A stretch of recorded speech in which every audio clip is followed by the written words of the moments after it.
After our classes had ended, the three of us bundled ourselves in coats and shuffled into the cold towards Holmes and Watson's Baker Street flat.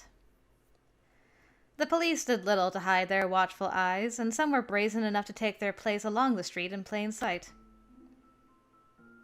Police officers are certainly to be commended. I don't know if I could stand stock still in this weather. Good afternoon. You must be terribly chilly out here. Oh, you have eyeballs. Wow. Not at all. I'm pleased to be going about my job, ma'am. Yeah, it's kind of odd. Every policeman has not had eyes, so I'm like, are you in disguise as a policeman? I hadn't expected a response of any kind, so I was uncertain what to say in turn. He continued instead. Ah, incidentally, a potential client came to visit you earlier, Mr. Holmes. Thank you for informing me. He's very kind, isn't he? He is. We see him often patrolling along the street. I'd say he's the most polite of all the guards assigned to Holmes. I've noticed he always waits till we finish a conversation before approaching us to say anything, too. How suspicious. We were now close enough that Hudson had come out to greet us, her enthusiasm reaching marvelous levels. Did you have a good day at school? Oh, and hello, Emily! Hello. I do hope I'm not being a bother. Never ever! And oh, you have a visitor, Holmes? Do I? Indeed. He's the most lovely elderly gentleman. I noticed him being questioned by the guard outside and let him in for you. He's mentioned a case of some kind. Something about finding a ring which belonged to his late wife. I see. I showed him upstairs and poured him some tea, but I don't want you to keep him waiting. We won't be long. Thanks, Hudson. I'm always happy to help. No matter what happens to either of you, I will always remain by your side. That means no giving up, all right, Holmes? I'm not certain anything up to this point has made me feel worse than knowing you're concerned for me. That's no way to treat someone who's worried about you, young man. If you really want what's best for me, then treat me the same as you would any other day. I'll feel much better that way. He managed a somewhat troubled smile before going to meet his new client. Oh my! He's much calmer than I was expecting. I wonder why. Could it be? Is it because you've been with him, Emily? Oh, the assistant in me has become thoroughly intrigued indeed. What you're talking about. Watson and I weren't far behind Holmes. Immediately upon reaching the first floor, we spotted the gentleman to whom Hudson had been referring. His back was bent with age, a walking stick acting more as support than his legs, and though we were indoors, he quivered as though the cold outside had followed him. I suppose the world won't end if I humor you. What brings you here today, sir? It's gonna be Mycroft, isn't it? Enough, Holmes. You can't speak that way to a client. No, it's quite all right. It's my ring, you see. A memento of your late wife, yes? Don't make me laugh. Even with circumstances as tense as they were, Holmes would never react with so much hostility towards a client. Something wasn't right, and I went to whisper to Watson my concerns. Watson? Are these two acquainted? Not to my knowledge. I've never met him before, though I certainly hope so with how rude Holmes is being. Such a waste of a perfectly fine cup of tea, too. Well, that is a shame. Up I get, then. Aged as he was, the gentleman seemed intent to first straighten himself in one quick motion.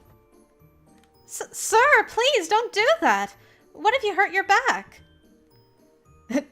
Gentlemen? Thank you for your concern, Miss Whiteley. Oh! I see who you are now. Oh, it's Dad. I thought it was Mycroft, because Mycroft often, tries to pretend. Hi, Dad! What possessed you to play the part of a client? Having a laugh at my expense, father. Mr. Holmes! What a delightful ruse! You had me completely fooled to the last second. You truly are dear, Miss Whiteley.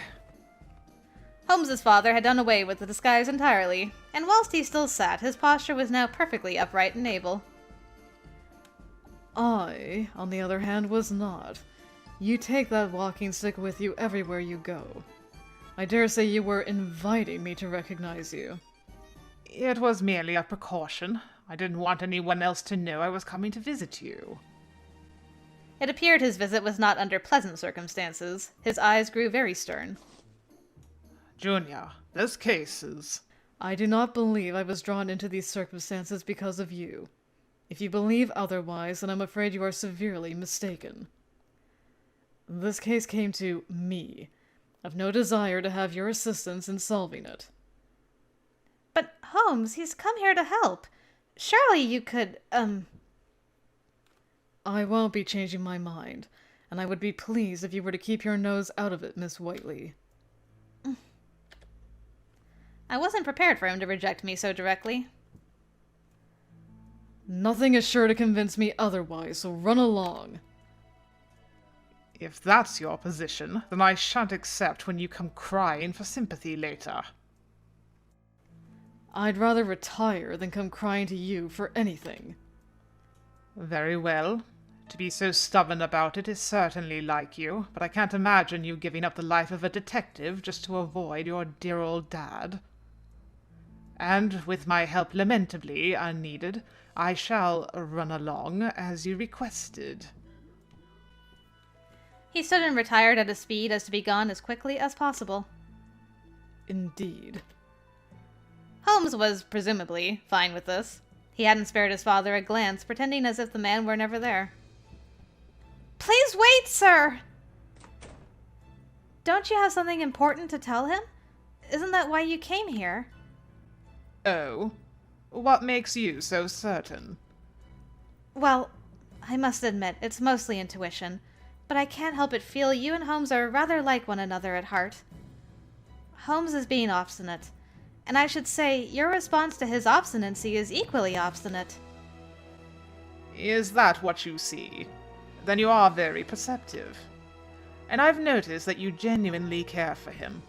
You have my thanks for that. Well... Permit me to give you this. Sherlock reached within his inner pocket and produced a notebook, after which he opened it and handed me a single leaf of paper. What is it? Many moons ago, I was involved in bringing to light a criminal organization involved in selling stolen goods. Written down is the identity of one particular man whose name was whispered alongside that group. Its leading members were taken into custody, and he himself managed to avoid capture due in part to cutting ties with them shortly before. I, however, have reason to believe his connections with them remain as strong as they ever were. Do you remember the name Colonel Moran? How could I forget? Upon the question, the name came to me as fresh as the day I learnt it. I do recall the man who was murdered mentioning a colonel by name before. Indeed. My instincts tell me this case has something to do with him, though whether I'm correct or not, they already seem content to have their eyes on me. They go by the name of Spellbound. It won't be an easy task to obtain a lead on them, but should you find the man written on that paper... Then we might learn more about the trap Holmes has been lured in, yes? You are perceptive. Yes. If only I were able to act freely to resolve this myself. I'm ashamed of my inability to do much more. Nonsense. I shall do all I can to help him. I'm certain Watson will do the same. Thank you for your help, sir. My son is very fortunate to have been surrounded by the likes of you and William. In a sense, I fear that he'll never have it in him to count me among those he would consider so close. With a perverse old man like me for a father, it's little wonder my son became the man he is today. Mr. Holmes? For as much of a challenge it may be in our uncertain future, I hope you will always come to his rescue when he needs someone most. I absolutely will, sir. I nodded emphatically to reassure him of as much. With that, I believe I've long overstayed my welcome. I shall be off. He did not forget to assume his disguise as an elderly gentleman once more before then. Even now knowing his true identity, I was impressed with how convincing it was. Well then, until next we meet, Miss Whiteley. And then he was gone. They truly are alike, I thought quite comfortably. Obstinacy wasn't the only trait they shared. They both made a poor show of it, but I could see how deeply they loved one another. Aw, yeah, get it, girl. Is that your perception or your intuition? I returned to the room where the boys waited, and the first thing I did was pass along the information Mr. Holmes had given me. The topic of Spellbound naturally came first, followed by the name on the paper. Watson was the first to read it aloud. Regulus Acton? Well, his surname does him no favors. He sounds as if he were born to be a villain. I don't know if it's right to assume too much with just his name. I imagine any information Mr. Holmes would come across to be quite credible, however, and he spared no effort to pass it along to us. We may very well have the lead we need to come that much closer to the truth. Let's go, Holmes. It's worth seeing if this information opens any leads. Contrary to his usual engagement, Holmes remained silent throughout the entire discussion. I clenched my fists. Give him a slap, girl. This isn't like you at all, Holmes. Your father brought this to our attention because he believes you can solve the case. Because he believes in your ability. Bah. Holmes furrowed his brow. To my relief, it didn't seem to be one of displeasure, but of deep thought, which was pleasantly familiar to me. I imagined he was searching for a way within himself to overcome his hesitations and accept the gift he had been given. It took some time, but eventually we were presented with an opportunity to visit Mr. Acton's mansion. Watson and I went together, as Holmes was still under police watch. He appeared unsettled by the decision to continue on without him, but what other choice did we have? We had picked quite a day to visit. The weather was pleasant, to be sure, but his staggeringly massive mansion and garden were active with guests, drink, and laughter. This was according to our plans. Holmes's father made certain we were aware of the wine and spirits party that was to be hosted today, as well as that the general public were also extended an invitation. Nice. So it's a smart mansion to go with a smart name, is it? Oh, it's beautiful. And we're so blessed that he happens to hold this right when we needed him, aren't we? We didn't have to go through any trouble at all to get here. We're off to a lovely start. Indeed, we were blessed, but we now had to find a potential lead to Spellbound. Whether that would prove to be the more difficult part of the plan was to be seen. Look! You see that fellow over there? I'll bet he's the one, but he's got loads of bodyguards around him. Getting close could be difficult. So it seems. There has to be some way of going about it, though. With a glass of champagne from a passing servant now in hand, I racked my brain for one potential solution after the next. I had become quite occupied in thought, so much so that I failed to notice in time a fairly inebriated guest stumbling into a table. The impact had caused the table to sway a significant amount, and a walking stick that had been propped against it fell to the ground. A neatly dressed, elderly woman, presumably its owner, was the one to reach for it. Before she could, however, a young man next to her had picked it up in her place. There we are. For you, madam. Oh my, thank you kindly. Please, it was no trouble at all. He sounds very familiar. Shortly thereafter did the man walk directly to where Mr. Acton and his group were. Are you alright, Emily? That champagne might spill if you aren't too careful. Yes. Thank you. I'd become distracted once more, and the second I averted my gaze from our target... Oh no! Mr. Acton's gone! How? He was right there a moment ago. I surveyed the guests to look for the other young man as well, and my instincts had not failed me, for he was also nowhere to be seen. We should find him quickly. He can't have gone far. Right! We began an immediate and frantic search for the man in question. We searched around as much as we possibly could, scrutinizing every guest and inspecting every corner. Yet, for all our searching, Mr. Acton seemed to have all but disappeared. How could we have lost him? Just like that? I'm so sorry, Emily. If I hadn't been so distracted, this wouldn't have happened. Please, don't be. I shouldn't have looked away either. But we mustn't give up. The party isn't over, and we might still have a chance to question Mr. Acton.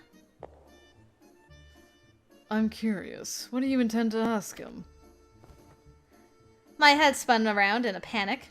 There, standing directly before me, was the kindly young man from earlier. What business do you have with him? Me? Well, the truth is, I'm an admirer of his. That excuse was awful. Absolutely awful. Oh, it's a good thing you said that to me, Miss Whiteley, lest they would next escort you off the grounds. Male. I love that both Holmeses have guessed, a question mark after their disguise. When she's like, hey, wait a minute. My. Oh. God help us. The man led us in a hushed tone out of sight before tussling his hair and removing bits and pieces from his brow and mouth. Well, no wonder he sounded familiar. Holmes? It was you? I hadn't a clue. You're an awful sport sometimes, Holmes.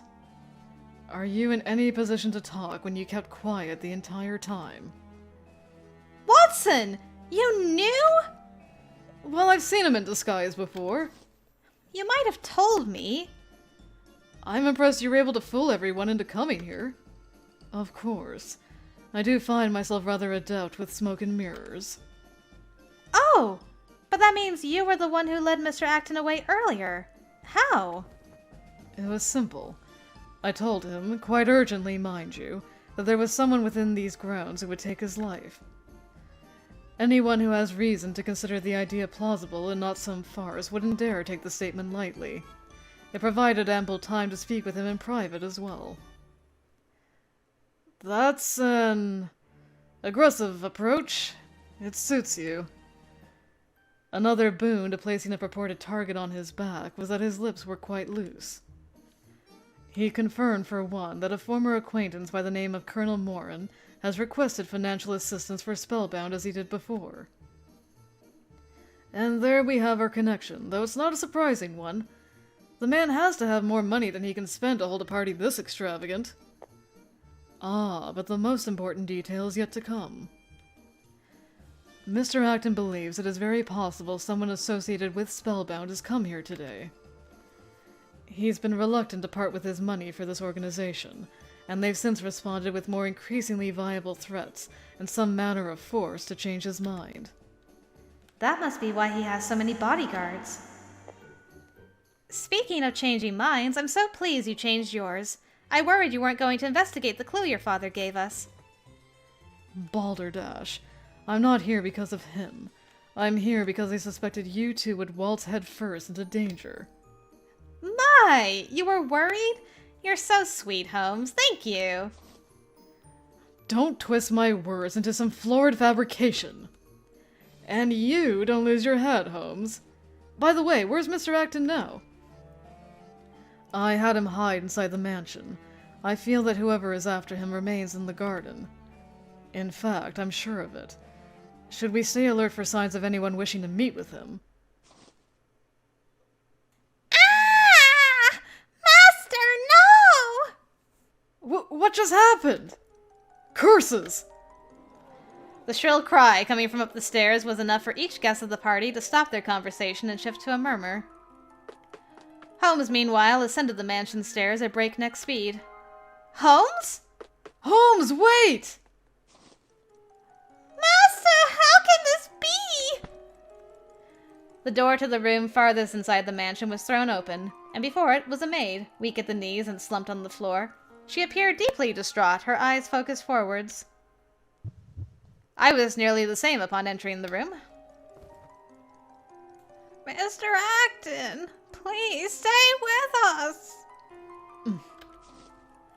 The very same woman whose walking stick Holmes had retrieved was shaking Mr. Acton by his shoulders in desperation. His chest was damp with blood. His body did not move. Not far from his body lay a sword dyed scarlet. To be certain, the blood was his. No! He's been killed! Oh, hello, elderly woman. Mr. Acton, open your eyes, please! Please! Pardon me. May I ask what happened here? Who are you? My name is Herlock Holmes. I'd very much like you to tell me what's happened. Holmes presented his ring. She seemed aware of its significance. Shaken as she was, the maid resigned any doubts, regained her composure as well as she was able, and did as she was asked. Of course. My friend, Mrs. Hartley, and I had only just arrived. We opened the door where we found him on the floor. We couldn't believe our eyes. Mrs. Hartley had her hand over her mouth to stifle her cries as she turned away from Mr. Acton's lifeless body. This doesn't feel real. I was only speaking to him a short while ago. She fell into Holmes's arms and began to sob. Oh no. This is fishy. This is so fishy. Holmes, unsure of how to react, could only watch over her. There was much to be done with the situation, and more was keen to come as curious guests had begun to wonder in large numbers outside the room. What a cruel thing to do. Who could have done this? With a sudden alertness, the maid then lifted her head and announced to her newly gathered audience, I know who did this, too! The statement caused a stir. Yeah, this is a setup for Holmes. Arms weak, fingers trembling, she timidly moved to point at the culprit. One of us. She made it clear to all who she thought was responsible. It was him! He did this! What? Her declaration filled the room. All heads turned in a single motion.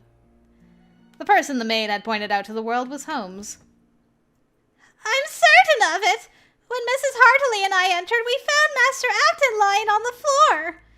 But before that, I passed that very boy along the stairs. Carrie, please.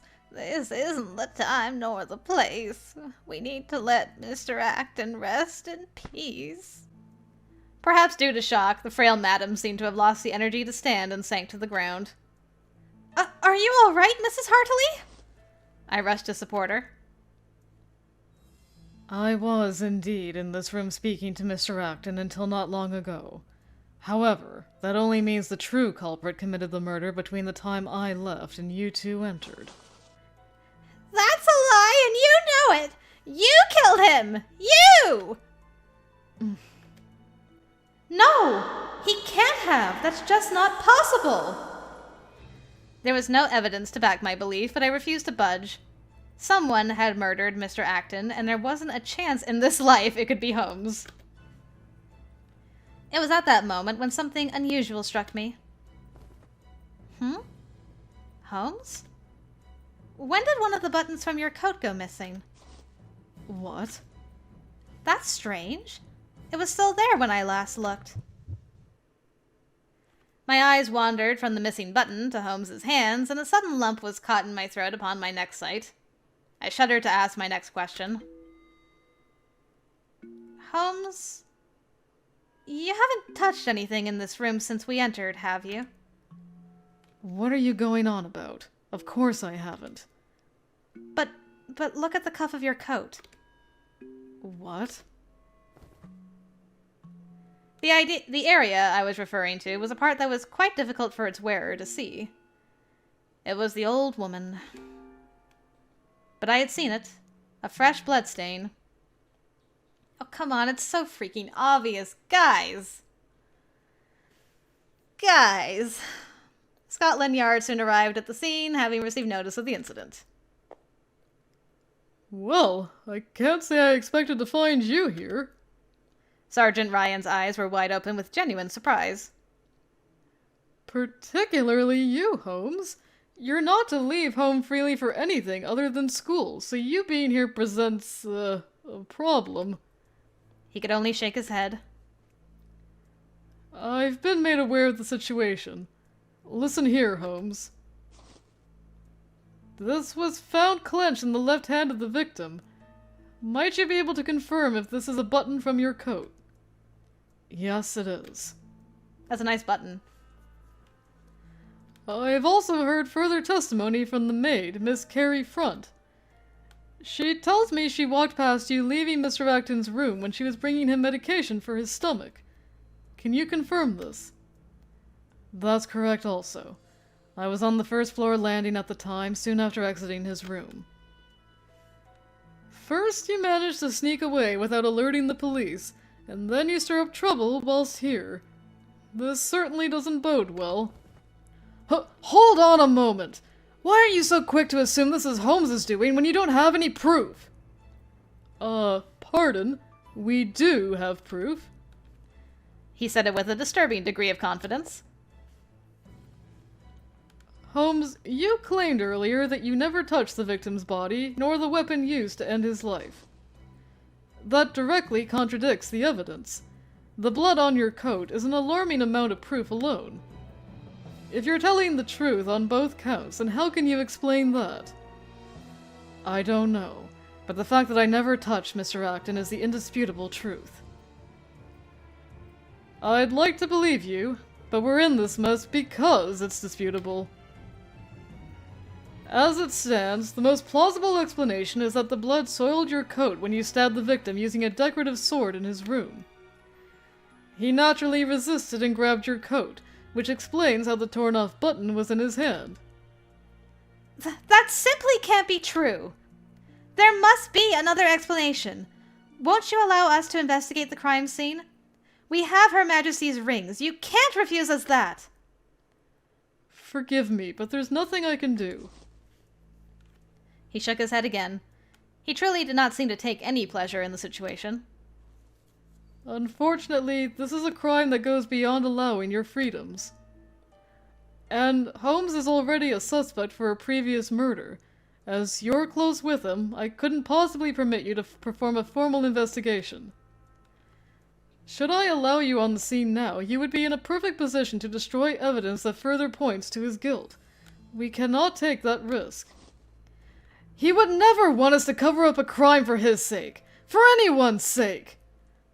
I really am sorry, but what you're asking just isn't possible. Now, please stand down, or I will be forced to charge you with obstructing our investigation. Men, you'll need to keep a stern eye on all three of them. There was no longer any room for back answers. Yes, sir. Our apologies, sir. With no reason to be left at the scene, we were escorted away and kept under constant watch. I'm afraid Holmes is to come with us as a suspect for the time being. What room are we in? Several officers had us surrounded on all sides. They were leaving us no chance to escape. If we don't do something, Holmes will continue to be treated as a murderer. I'm honored by just how much effort our foes have put into ensnaring me. They're cunning fellows, it seems. Hi, Dad! The most pressing issue is learning their next move. Mr. Holmes? Is that you?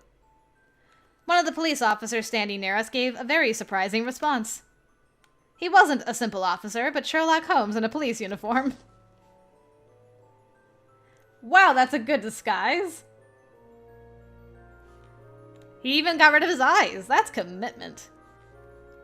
Voices down now! I may not be able to act freely, but that won't keep me from investigating what I'm able. And you thought it wise to infiltrate a police investigation in one of their uniforms. Where did you even manage to procure such a thing? Let's not waste time with the unnecessary. Complaints and questions can come another day, Junior. Oh, do whatever you please. There's no keeping you from a crime scene, is there? He was derisive, but there was something to it. More the air than his face or words that made him seem the tiniest bit relieved to have his father present. Yeah. If only he were capable of expressing such things aloud. If only he could ask his father for help. If you find anything out, please, let us know directly. Watson certainly wasn't shy about it. I will. Now you three take care. We cannot rule out that whoever is responsible for Mr. Acton's death is still in the mansion.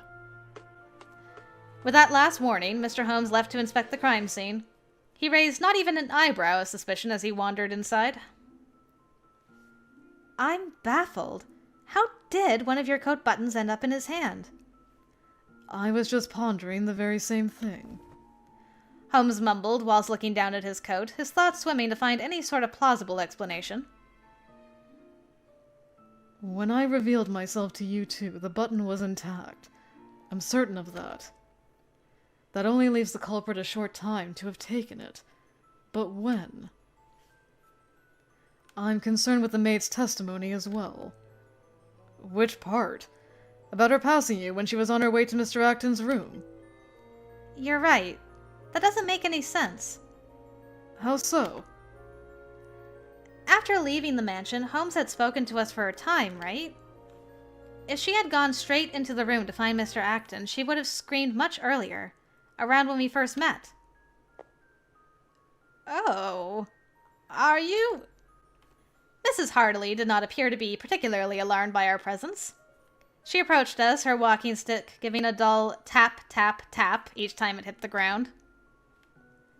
Are you in better health now, Mrs. Hartley? I am, yes. I wish to come and thank you for helping me before. Mr. Acton was a close friend of mine. That was why I lost my composure then. God willing, he was always there to lend me a kind word after I'd lost my husband. It hurts me deeply to know he's gone. I hope you'll find the strength to pull through. May I ask you a question, ma'am? Certainly. What is it? Before Mr. Acton's murder, your walking stick fell to the ground, did it not? It did, and you were most gracious to pick it up for me. I make it my business to never forget acts of kindness others have bestowed upon me. I see. May I ask another, then? What is it? Why the deceit?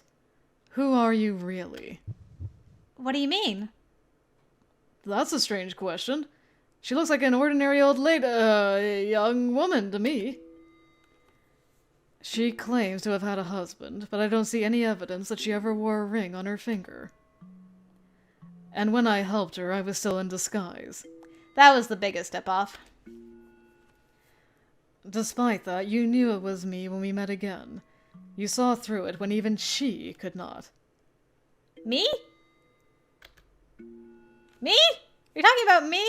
Are you saying like I'm super perceptive? Oh, thank you, Holmes. Smoke and mirrors won't work against those who do the same. They know precisely where to look when unraveling deception. Wait, then... I shifted my eyes from Holmes to Mrs. Hartley, but as I did... she vanished out the first floor window. It happened so fast, only the three of us noticed. After her! Disregarding our watch, we hurried to meet her at the garden. That's the end of that! Come on with the cliffhangers!